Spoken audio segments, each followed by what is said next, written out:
안녕하세요 여러분, 도쿄뮤직입니다. 어제는 일자리 데이터가 나온 매우 중요한 날이었는데요.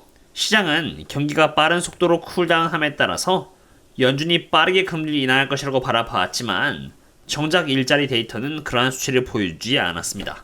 가장 먼저 여기 Change in Non-Farm Payrolls의 경우는 컨센인 183K의 컨센 대비해서 199K라는 굉장히 높은 수치의 일자리 데이터가 나왔고요. 실업률의 경우는 3.9%가 예상되었으나 무려 3.7%가 나왔고 Average Hourly Earnings는 Month over Month 기준 0.4% 그리고 Year over 기준 4.0%가 나오면서 전혀 떨어지지 않는 모습을 보여줌으로써 이번 일자리 시장이 얼마나 강했는지를 보여주었다고 봅니다. Change in Non-Farm Payrolls의 흐름을 전체적으로 보시면은 이렇게 떨어진 듯 했다가도 다시 이렇게 199K로 반등을 하면서 연준의 이러한 긴축 정책이 무색할 정도로 프로그레스가 없었고요.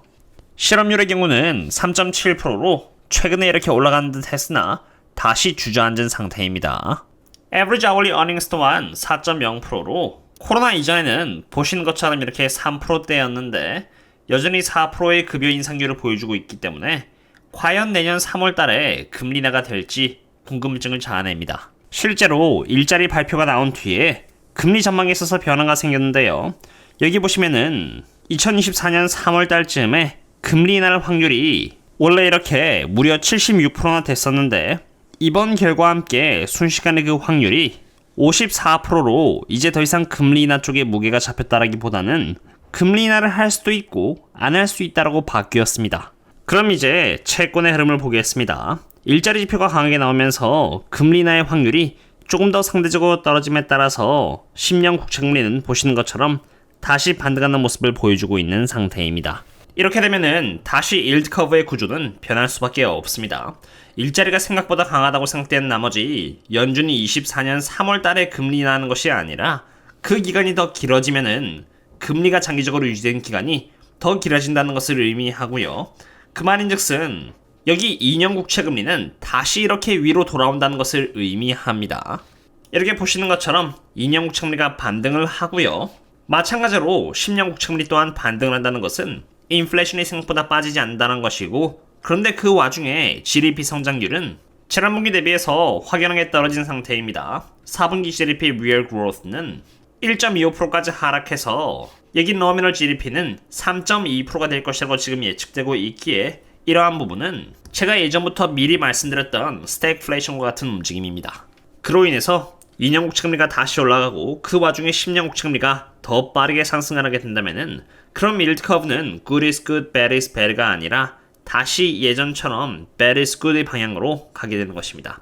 어쨌든 오늘 기준으로 일드 커브는 상승하지 않고 하락했고요. 이렇게 하락했기 때문에 S&P 500은 하락하지 않고 이렇게 반등하는 쪽으로 올라갔습니다. S&P 500은 4600을 넘어서 4604까지 갔지만 콜월 쪽에서의 4600의 위치가 상향 조정이 되지 않는 다음에야 이러한 흐름이 꾸준히 유지되기는 쉽지 않을 것으로 보입니다.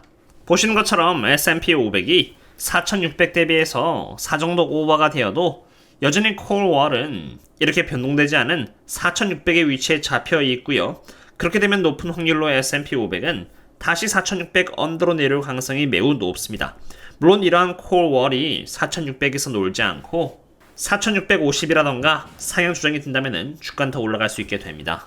기본적으로 증시가 건전한 상승을 하려면은 펀더멘탈 측면에서 인플레이션이 잡혀서 금리 인하가 되는 방향으로 가야 하는데 국가 GDP 성장률은 떨어지는 와중에 인플레이션이 잡히지 않는 스태그플레이션 방향으로 가게 된다면은 증시는 상승과 하락을 지독하게 반복하면서 장기 투자들을 힘들게 할 것이라고 보고 있고요. 이런 상태에서 중요한 것은 저평가인 종목들을 상으로 포지셔닝을 해서 잡아나가는 것이라고 봅니다.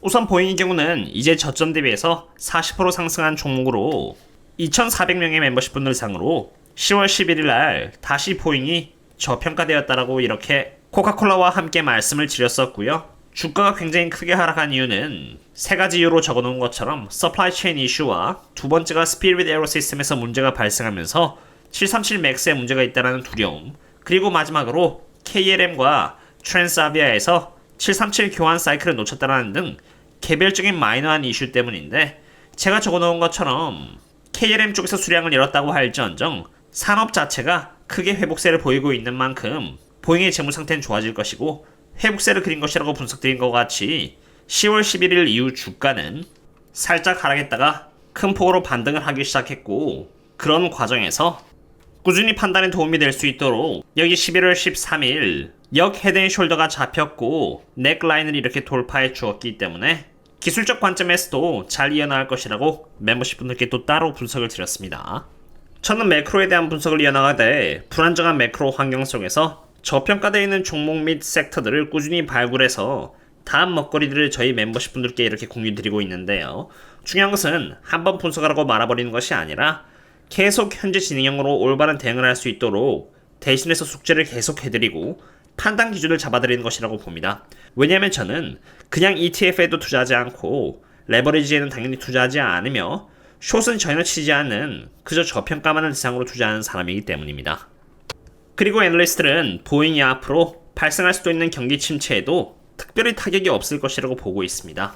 그 이유는 항공업계는 여기 자신만의 미니 이코노믹 사이클이 존재하는데 특히 항공기 생산량은 이미 코로나 때 엄청난 타격을 입었고 여전히 지금도 회복세이기 때문입니다. 즉 다른 섹터 입장에서는 경기 침체가 잠깐 왔다 가버린 격이겠지만 실제로 항공업계에서는 이제 막 눈에 도드라진 회복세가 나타나고 있습니다. 2021년 증시가 한창 엄청난 반등을 이어나가고 있을 때도 여전히 사람들은 마스크를 오랫동안 끼고 있었고 여행은 전혀 갈 수가 없는 상태였기 때문에 차트를 보시면은 아직도 보잉은 코로나 이전의 수준을 회복하지 못한 상태입니다. 제 포트폴리오에서 2위를 차지하고 있는 보잉은 제 입장에서는 물론 주가가 단기적으로는 어느 정도의 조정을 받긴 하겠지만 저는 그 조정을 바이 더 딥의 기회로 쓸 것이고 올타임 하이를 이미 쳐버린 몇몇의 빅테크와는 달리 보잉은 아직도 나갈 길이 한참 남은 상태입니다. 게다가 보잉은 오늘날 기준 고평가이지만 미래 성장률을 감안한다면 또 고평가는 아닙니다. 그렇기 때문에 제 입장에서 지금 보잉을 대상으로 추매한다는 것은 제 기준에선 벗어난 것이고요. 보잉이 앞으로 24년에는 58% 그리고 25년에는 무려 50%나 성장할 것임을 제가 알고 있기 때문에 그리고 다시 저평가라고 할 수 있는 이 초록색 영역 내로 조정을 받아서 돌아온다면은 그것은 바이 더 딥을 할 수 있는 객관적인 근거가 될 수 있는 것입니다. 이 종목은 제가 아무리 못해도 3년 가까이는 들고 갈 종목이 되겠고요. 그 과정에서 기회가 생긴다면 바로 또 멤버십 분들께 가장 먼저 업데이트를 드리도록 하겠습니다. 그리고 항공업계 다음으로 제가 관심 있는 섹터가 바로 원유 섹터인데요. 인플레이션이 잡히지 않고 스태그플레이션으로 가게 되면 될수록 더 나은 모습을 보여줄 부분은 바로 원자재이고 특히나 유가는 수요가 아니라 공급 이슈로 인해서 이렇게 가파르게 하락을 한 상태입니다. 여기서 중요한 부분은 여기 보시는 것처럼 오일 디맨드 트래커에서 보여주듯이 수요가 문제가 아니며 이번 일자리 시장을 통해서도 경기 침체의 가능성은 더 멀어졌기 때문에 더더욱 이런 데이터가 뒷받침된다고 볼 수 있고 공급에서 문제가 있다는 것인데 그 문제는 최근 오펙 회의에서 심도 있게 다뤄졌으며 오펙이 모든 회원들의 동의하에 그 문제를 해결해 나가고자 한다는 것입니다. 실제로 이제 더 이상 1.3밀리언 배럴이 아니라 0.89밀리언 배럴의 감산량이 다른 국가로부터 추가가 되어서 총 이렇게 2.19밀리언 배럴이 감산이 되기로 했고요. 물론 실제로 이러한 감산을 지킬 것인지 말지는 계속 데이터를 제가 보면서 감시하는 부분입니다만 저는 최소 아무리 못해도 사우디는 약속을 지킬 것이라고 보기 때문에 보수적으로 1.5에서 1.7밀리언 배럴 정도는 더 감산이 될 것이라고 봅니다. 물론 이것은 제가 계속 리서치를 해왔던 제 생각이고 앞으로 그 리서치의 결과들을 시장을 감시하고 있는 사람으로서 계속 공유드리고자 합니다.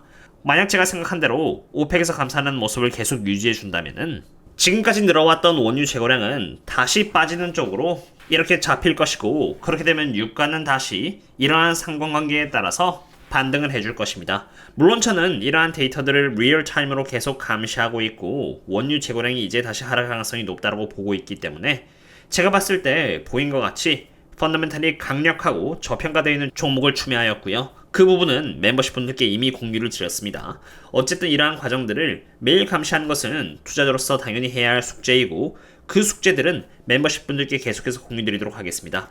오늘의 분석은 여기까지 되겠고요. 다들 즐거운 주말 되셨으면 합니다. 그럼 다음에 또 만나요. See you later.